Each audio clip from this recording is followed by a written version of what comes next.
Hi guys, so ngayon, bring another prank. Kasi, guys, alam niyo yung sa vlog, di namin kasi pinost yun kasi hindi pwede. So, yung prank niya sa akin, hinulog niya yung cellphone pero ang laman pala nun is case lang.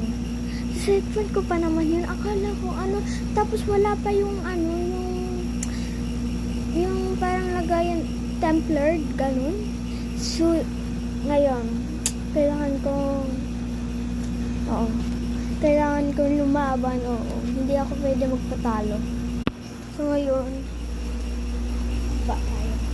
Huwag tayo man.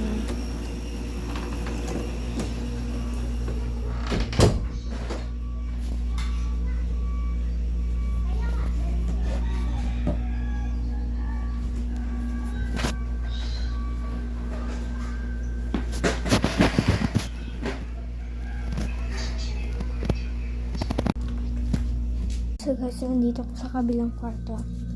So ang prank ko is kasi sa amin yung cutics. So kay Ayesha kasi yun hiniram lang hinihala.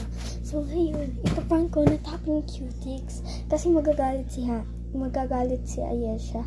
So ngayon, akala niyo cutics talaga natapon pero yun pala painting. Kasi ako natin cutics tsaka yung painting. Let's go.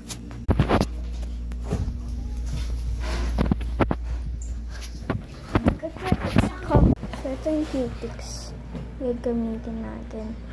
Ang pink. Ito, kukunin natin pink.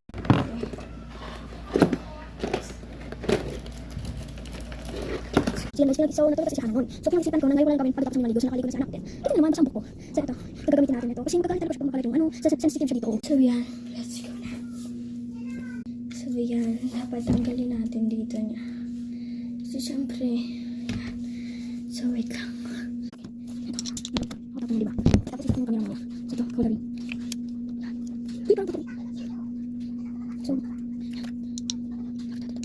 perfect. So, tatagal na natin ito sa camera. Kita ko kayo dito. So, yan, set ko ng camera. So, balikan ko ngayon mamaya. Hannah! Hannah, tingin mo!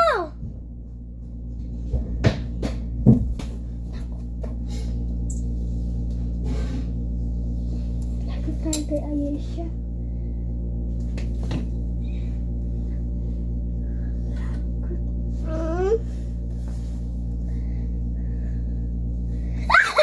It's a prank.